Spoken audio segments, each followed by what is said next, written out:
আজকে চলে যাব বন্ধুদেরকে নিয়ে উত্তরা দিয়া বাড়িতে। আসসালামু আলাইকুম গাইস, আশা করি সবাই ভালো আছেন। আলহামদুলিল্লাহ আমিও ভালো আছি। অনেকদিন পর আপনাদের সামনে একটি ব্লগ নিয়ে আসলাম। আশা করি আজকে ব্লগটি মোটামুটি আপনাদের কাছে অনেক ভালোই লাগবে, যেহেতু কিছুদিনের জন্য আমি ঢাকা আসছি ঘোরাফেরা করার জন্য। আর এদিকে বন্ধুরা আমার সাথে দেখা করার জন্য চলে আসছে মিরপুর 10 নাম্বার। তাই আমরা ভাবলাম মিরপুর 10 থেকে কোথায় যাওয়া যায় ঢাকার ভিতরে। পরে আমরা সবাই মিলে একটা সিদ্ধান্ত নিই উত্তরা দিয়া বাড়িতে যাবো, যেহেতু এর আগে আমার কোনো সময় দিয়া বাড়িতে যাওয়া হয় না। আর এদিকে যেহেতু দেখতে আছেন কত সুন্দরভাবে টিকিট কেটে নিয়ে চলে আসছি। তারপর জিয়াদের কাছ থেকে আমার টিকিটটা নিয়ে নিলাম। পরে মেট্রোলের উপরে এসে দেখি মেট্রোল 4-17 মিনিট পর, যেহেতু শুক্রবারের দিন ছিল, এখন আর কি করতে হবে, 17 মিনিট বসে থাকতে হবে আমাদের। পরে 17 মিনিট বসে থাকার পরে আমাদের মেট্রোল চলে আসতে আছে। আর আপনারা দেখতেছেন লোকাল বাসে ওঠার জন্য কত মানুষ ভিড় করে দাঁড়িয়ে রয়েছে। কি হারা মনে করুন অনেক মানুষ দাঁড়ায় রয়েছে, আমি এখানে টেলাটিলি করে ঢুকে পড়তেছি।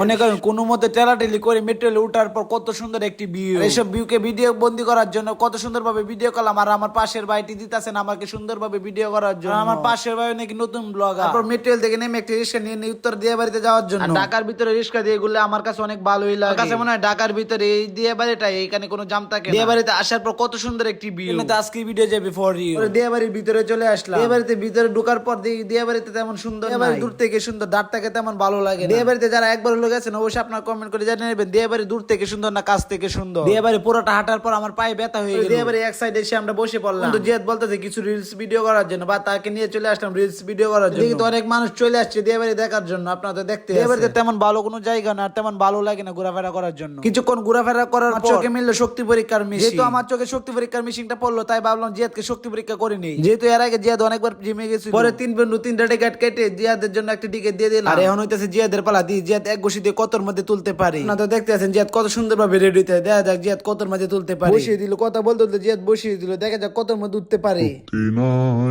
আমার শক্তি নাই। যেহেতু আপনারা দেখছেন জিয়াদের শক্তি নাই, তারপর নিয়ে চলে আসলাম বন্ধু আরমান কি। এখন দেখা যাক আমাদের জামাল ভাইয়ের পুত আরমান কি করে। খুশি দিছি ঠিক, কিন্তু শরীরটা লড়ছে। বন্ধু আরমানের মোটামুটি আসি, দেখা যাক বন্ধু আরমান কি করতে পারে। তারপর মোটামুটি ভালোই তুলছে। আর এখন হইতেছে আমার পালা, যার ঘুষি দেখার জন্য অনেক মানুষ ভিড় করে দাঁড়িয়ে রয়েছে। আর এই ভিড়ের মধ্যে যদি আমি সুন্দরভাবে একটি গেট আপ না নিই তাইলে তো আমার চলবে না। মনে হন গ্রামের বাসায় আর কি চুলটি মনে হন একটু বাস কইরা মনে হন 7টা বইলে বাদে দেম একটা ঘুষি। দেখা যাক বন্ধুদেরকে আগে যেতে পারি। এর আগে আমি অনেকবার দিয়েছি, ইনশাল্লাহ এবার পারবো। এই লো কাইয়া দিছি আমার বিশেষ এরা দুইটা চেয়ে আমি আগে যেতে পারবো। আপনারা ধারণা কত উঠতে পারি। আহা বেশি না 735। পরে মনে করেন দিয়া বাড়িতে ভালো লাগতেছে না, সব খালি কাপল আর কাপল। এই কাপল দেখতে আমাদের কাছে অনেক ভালোই লাগতেছে। কি করাম বন্ধুদেরকে নিয়ে চলে আসছি, এই কাপলের জন্য আর ভালো লাগছে। দিয়া বাড়ির সামনে আমি দাঁড়িয়ে বলে আসছি আরেকবার আমি কোন সময় দিয়া বাড়িতে আসি আমি নিজে কাপল ছাড়া আসবো না। এই কাপলের জন্য চলে আসছি, আবার সামনে আরেক কাপল যাইতেছে। এখন আমি কি করি, যেদিকে যাই সেদিকেই কাপল ছাড়া আর দিয়া বাড়িতে আমি আসবো। তো গাইস এই ছিল আমার ছোট্ট ব্লগ। ব্লগটি ভালো লেগে থেকে ফেসবুক পেজে ফলো দিয়ে আমার সাথে থাকবেন। পরবর্তী ব্লগের জন্য অপেক্ষা করেন। আল্লাহ হাফেজ।